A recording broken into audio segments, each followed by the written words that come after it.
આજે સવારમાં મોઢું ધોયા વગરના પોગી ગયા ગીરની ગલીમાં. વાતાવરણ તો એવું જામ્યું છે કે જાણે આપણે પહોંચી ગયા હોય લંડનમાં. પણ અહીંયા જોયું તો ખબર પડી કે આ તો આપણું ગીર જ છે. આવા ઝાકળમાં માણા હું સિંહ ઊભા હોય તોય ન દેખાય. જંગલના વિડીયો લેતા આગળ વધ્યા તો રસ્તામાં મળી ગઈ આ બ્લેક બ્યુટી. ગીરમાં સિંહનું ભલે ચાલતું હોય કે ના હાલતું હોય પણ રસ્તામાં આ ભેહુંનું રાજ તો હાલે જ છે.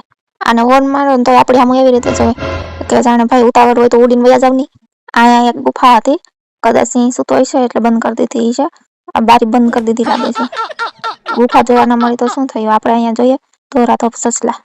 આટલા બધા સસલા જોઈને એવું લાગે કે આ લોકોએ ગીરમાં પોતાની સોસાયટી બનાવી લીધી હોય. આ એટલા ક્યુટ છે કે ખિસ્સામાં નાખીને ઘરે લઈ જવાનું મન થાય. તો અમે જોવા આવ્યા આંબા. મનમાં થયું કે 2-4 કેરી તોડી લેશું. પણ અહીં તો આંબા હજી કેરીની વાટ જોઈને બેઠા હોય બિચારા.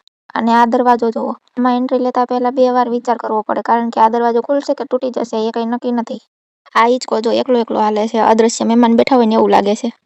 અને કાં તો ભૂત બેઠું છે એ માંથી બી ગયું છે કે આ બેસી જાય ને તો આપણી ખુરશી કબજે કરી લે. લોકો કહે છે કે અહીંયા સિંહ ફરે છે પણ મને તો એવું લાગે કે સિંહ અમને જોઈને હંતાઈ ગયો છે કે આવા નમૂના કોણ આવ્યા.